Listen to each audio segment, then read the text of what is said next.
नमस्कार दोस्तों, स्वागत करता हूँ आप सभी का योरगो चैनल पर। आज का वीडियो सरकारी बस ड्राइवर के ऊपर है। सरकारी बस ड्राइवर बनने के लिए आपको किन स्किल्स की ज़रूरत होगी, क्या योग्यता होनी चाहिए, उसके बारे में बात करेंगे। लेकिन दोस्तों, शुरुआत करने से पहले बस इतना चाहूँगा, अगर आपने सब्सक्राइब नहीं किया है चैनल को तो सब्सक्राइब कर लीजिए ऐसे ही और वीडियोज़ देखने के लिए। बस ड्राइवर के बारे में जो भी जानकारी चाहिए आपको चैनल पर उपलब्ध है, आप जाकर के चेक कर सकते हैं। तो दोस्तों, एक बस ड्राइवर वो व्यक्ति होता है जो बस को चलाता है, बस की टाइमिंग के हिसाब से उसे सही जगह पर पहुंचाता है, समय का पक्का होता है, कंडक्टर के साथ मिलकर यात्रियों को सुरक्षित पहुंचाने का जिम्मा अपने सर पे उठाता है। अब ये बस जो होती है वो 4 व्हीलर भी हो सकती है, 6 व्हीलर भी हो सकती है, 10 व्हीलर्स भी हो सकती है। अलग अलग प्रकार की बसेस अवेलेबल होती है। आपके एक्सपीरियंस के ऊपर होता है कि आपने कितने दिन गाड़ी चलाई, आपको कितना अच्छा चलाना आता है, उस हिसाब से आप धीरे धीरे आगे बढ़ते चले जाते हैं। आमतौर पर अगर आप एक बस ड्राइवर बनना चाहते हैं तो आपके पास उसके लिए लाइसेंस की ज़रूरत होती है।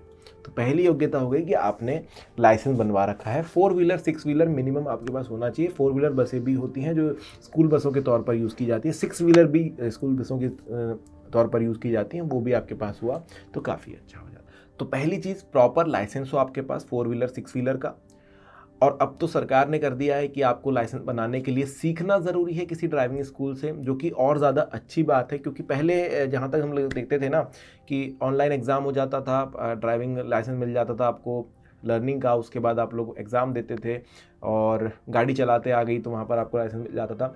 इसमें सुरक्षा उतनी अच्छी नहीं थी क्योंकि लोग एग्ज़ाम पास तो कर लेते लेकिन फिर भी बहुत सारे नियम जो रहते थे वो पता नहीं होते थे लोगों को। काफ़ी सारे केसेस होते हैं जब नहीं पता होता है। जैसे एक बार मेरे ही फ्रेंड से पूछ लिया गया कि यार, अगर एक ढलान पर गाड़ी जा रही है और एक नीचे से आ रही है तो प्रेफरेंस किस गाड़ी को मिलना चाहिए।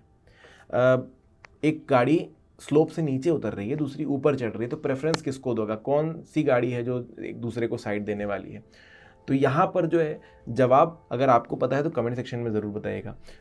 तो दोस्तों, ये जो छोटी छोटी चीज़ें होती हैं ना, ये लोगों को नहीं पता होती हैं। इसी तरीके से ट्रैफिक साइंस जो होते हैं वो सारे तरीके से लोगों को पता नहीं होते थे, लेकिन एग्ज़ाम किसी तरह पास करके और फिर गाड़ी चला कर बता दिया करते थे। तो ये बहुत अच्छी चीज़ हो गई है अभी कि आप पहले ड्राइविंग स्कूल में सीखिए, उनके सर्टिफिकेट के थ्रू आपका लाइसेंस निकलेगा, जिसकी मदद से कम आप सीखते हैं, आपको सारी जानकारी मिल जाती है। तो ड्राइविंग स्कूल से अगर आप सीखते हैं तो आपको सारे नियम पता होते हैं। सारे नियम से मेरा मतलब है कि पहले तो आपने ट्रैफिक साइंस देख लिए है, दूसरी बात आपने गाड़ी कैसे चलानी है, 3 point turning, 5 point turning, 7 point turning क्या होती है ये आपको पता है। गाड़ी को कम से कम प्लेस में यू टर्न कैसे लेंगे, रिवर्स गाड़ी कैसे चला सकते हैं आप, सारी चीज़ें आपको बताती है। अच्छा खासा मेजरमेंट आपका होता है। साथ ही साथ आपको गाड़ी के इंजन से संबंधित जानकारी भी दी जाती है कि गाड़ी के इंजन में कितने प्रकार के फ्लूइड डलते हैं, फ्लूइड्स अगर डल रहे हैं तो कौन सा फ्लूइड किस तरीके का होता है, उसके स्पेसिफिकेशन क्या होते हैं, ताकि आप अगर बस कल को चला रहे हैं, कोई फ्लूइड आपको कम लग रहा है या गाड़ी सही से काम नहीं कर पा रही है, तो आप उस चीज़ का पता लगा सकें चेक करके,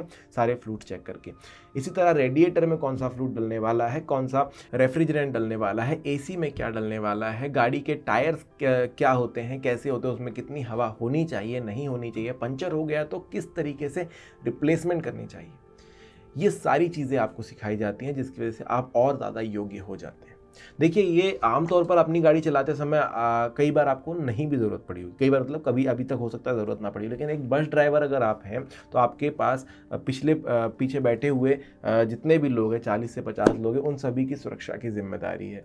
तो आपको ये सारी चीज़ें आनी चाहिए। आप खुदा ना खास्ता कभी ऐसा हो कि आपने चेक नहीं किया है, ब्रेक का फ्लूइड निकल रहा है और ब्रेक फेल हो जाए, ऐसे समय पर आप क्या करेंगे। तो ये भी सारी चीज़ें सिखाई जाती है दोस्तों एक ड्राइविंग स्कूल में, तो जो कि काफ़ी अच्छी बात। साथ ही साथ आपको सारे नियम पता होने चाहिए, ट्रैफिक के जो भी नियम होते हैं, कि अगर आपके हाथ से कोई एक्सीडेंट हो जाता है तो उस समय पर आप क्या करेंगे। देखिए, सीधा सा एक केस होता है कि अगर आपने किसी को कुचल दिया, आपकी गाड़ी के नीचे कोई आ गया, आपकी बस चल रही थी, आपके नीचे कोई आ गया, तो सारे लोग जो है वो आपके पीछे भिड़ने वाले हैं, आपको मारने वाले हैं, लिटरली आपको निकालेंगे और आपको मारेंगे क्योंकि आपने एक्सीडेंट किया है। वो ये नहीं देखेंगे कि गलती किसकी थी। तो ऐसे सिचुएशन में क्या करना है ये भी आपको पता होने चाहिए। अगर आपके हाथ से कोई एक्सीडेंट हो जाता है और आपको लगता है कि अभी लोग आने वाले हैं, तो अगर आप वहाँ से भागना भी चाहते हैं तो कहाँ जाएंगे ये भी आपको पता होना चाहिए। अगर आप कोई एक्सीडेंट होता हुआ देख रहे हैं तो उस समय पर क्या आपको अपनी गाड़ी छोड़कर उसकी मदद करनी चाहिए या नहीं करनी चाहिए, कैसे कर सकते हैं वो आपको पता होना चाहिए। एम्बुलेंस अगर जा रही है तो उन्हें कैसे रास्ता देना है, स्कूल बस अगर जा रही है तो उसे कैसे रास्ता देना है, ये सारी जानकारी आपको पता होनी चाहिए। तो मेरा मुद्दा ये है कि अगर आप एक बस ड्राइवर बनना चाहते हैं तो आपको ट्रैफिक के सारे नियम पता होने चाहिए।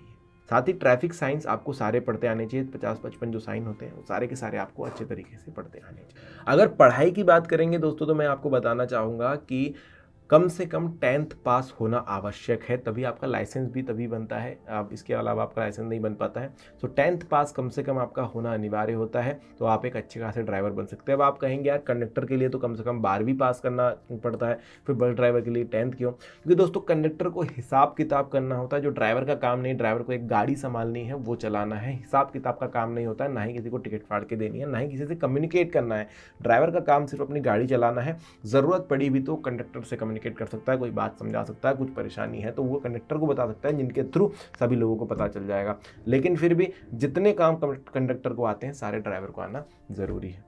अगर आयु की बात करें, उम्र की बात करें तो 21 साल कम से कम होना चाहिए और मैक्सिमम एज 40 ईयर्स रखी गई है। कंडक्टर के समय में हमने देखा था कि मिनिमम 18 से लेकर 45 की एज तक, क्योंकि वहाँ पर थोड़ा ज़्यादा फिजिकल एक्टिविटी होती है, ड्राइवर का काम बैठकर चलाना होता है, तो यहाँ पर एज लिमिट भी और कम कर दी गई है 21 से लेकर 40 तक। कम से कम 21 साल के हो जाएंगे तो आप थोड़े से मैच्योरिटी की तरफ बढ़ने लग जाएंगे, ताकि आपको पता चलेगा कि भाई गाड़ी में एक्सेलरेटर है लेकिन उसे इतने तबीयत से प्रेस नहीं करना है कि बाकी लोगों को परेशानी हो, और 40 की एज के बाद आप रिटायर हो सकते हैं। लेकिन यहाँ पर दोस्तों कुछ रिजर्वेशन आपको मिल जाता है। अगर आपकी कास्ट ओबीसी है तो आपको 3 साल और चांस मिलते हैं, यानी कि आप 43 की एज तक के इस पोस्ट के लिए अप्लाई कर सकते हैं सरकारी बस ड्राइविंग के लिए। और अगर आप एसटी या एससी कैटेगरी से बिलोंग करते हैं तो आपके लिए 45 ईयर्स तक ये रास्ते खुले होते हैं, आप यहाँ पर बस ड्राइवर के लिए अप्लाई कर सकते हैं। अब मैं आपको बता दूं, अगर आप सरकारी बस ड्राइवर ही बनना चाहते हैं तो भाई कितना अनुभव लगेगा दोस्तों? कम से कम 2 साल का अनुभव लगता है। अब ये अनुभव ऐसा नहीं है कि आपने बस ड्राइविंग ही करी हो, ये अनुभव ऐसा है कि आपको रोड के ऊपर 2 साल का अनुभव है, आपने कोई भी किसी प्रकार की गाड़ी ज़रूर चलाई है। बाइक की बात नहीं कर रहा हूँ, 4 व्हीलर या 6 व्हीलर की बात कर रहा हूँ। या तो आपने बाइक चलाई है, या तो आपने कार चलाई है, या तो आपने ट्रक चलाया है, किसी प्रकार की कोई प्राइवेट स्कूल में बस चलाई है, या किसी प्राइवेट कंपनी के लिए आपने जॉब करी है। ये आपके पास अनुभव होना चाहिए, क्योंकि सरकार कभी भी ऐसे इंसान के हाथ में अपना एक काम नहीं सौंप सकती है जो नौसिखिया हो सकता है कभी कोई प्रॉब्लम आपसे हो जाए या किसी प्रकार की कोई परेशानी बड़ी हो जाए तो सरकार को बहुत ज़्यादा नुकसान होगा। इसलिए कम से कम 2 साल का एक्सपीरियंस सरकार बोलती है कि आप लेकर के आइए। तो चलाने का अनुभव किसी कंपनी के लिए, आप प्राइवेट कंपनीज़ में इसके लिए जा सकते हैं, जहाँ पर ट्रक्स चला सकते हैं, बसेस चला सकते हैं, स्कूलों में आप बस चला सकते हैं, जिसमें आपको काफ़ी अच्छा अनुभव होगा। मेरे हिसाब से अगर आप शुरुआत करना चाहते हैं तो छोटी कंपनी से शुरू करें और छोटे छोटे ट्रक्स बड़े बसें चलाना शुरू करें। इसके अलावा एक और शर्त आती है दोस्तों, जो कि है ऊंचाई को लेकर के। देखिए कम से कम ऊंचाई यहाँ पर बता दी गई है कि 5 फुट होनी ही चाहिए एक सरकारी बस ड्राइवर की। क्यों ऐसा किया गया है? क्योंकि जो बस को डिज़ाइन किया जाता है, जो ड्राइवर का एरिया डिज़ाइन किया जाता है, वो एवरेज हाइट लेकर के डिज़ाइन किया जाता है, जो कि लगभग 5 फुट 6 इंच के आसपास होती है। तो उस जगह पर अगर एक इंसान बैठता है 5 फुट का, तो भी कम से कम वो सारी चीज़ें अपने तक पहुंच उसकी होती है, पैरों से लेकर हाथों तक हर एक चीज़ जो होती है वो बटनों तक पहुंच जाती है। लेकिन अगर उससे भी थोड़ा शॉर्ट इंसान होता है तो उनकी जो पहुंच है वो सभी बटनों तक पर्याप्त नहीं हो पाती है, और उतने बड़े स्ट्रक्चर, उतनी बड़ी बस को चलाने के लिए वो सक्षम नहीं हो पाते हैं। तो इसीलिए यहाँ पर 5 फुट की हाइट मिनिमम रखी गई है, और यहाँ पर किसी प्रकार की कोई छूट नहीं दी गई है कि 1 इंच 2 इंच छोटे भी लोग आ जाएंगे। 5 फुट होना ज़रूरी है। ऊंचे आप कितने भी हो सकते हैं, आपकी पहुँच होनी चाहिए बस सारी बटनों तक, ये रखा गया है। अगर दोस्तों बात करें इनके वेतन की कि कितनी पेमेंट मिलती है, तो आपको बता दूं कि इनकी पेमेंट 15,000 से लेकर के 30,000 के बीच में वैरी करती है। आप स्टार्टिंग में अगर आप ज्वाइन कर रहे हैं, आपका पास अच्छा खासा अनुभव है, तो आपको 20,000 25,000 भी मिल सकते हैं। अगर आप एक 2 साल का अनुभव लेकर ही आए हैं और सरकारी डिपार्टमेंट में एकदम नए हैं तो 15,000 से भी शुरू हो सकती है। लेकिन जैसे जैसे एक्सपीरियंस बढ़ते जाता है, आपकी ग्रेड बढ़ते जाती है और आपकी पेमेंट भी उस हिसाब से बढ़ती ही जाती है। तो दोस्तों अगर आप भी एक सरकारी बस ड्राइवर बनने का सोच रहे हैं तो सबसे पहले आप एक लाइसेंस बनवा लीजिए अपने लिए। अगर आप 10 व्हीलर गाड़ी चलाना चाहते हैं तो आपको उस हिसाब से लाइसेंस बनाना होगा। अगर आप 6 व्हीलर तक सीमित रहना चाहते हैं तो ये आपको ड्राइविंग स्कूल भी बनाकर दे देते हैं, और ड्राइविंग स्कूल्स में आप सीखेंगे तो काफ़ी सारी जानकारी आपको होती है।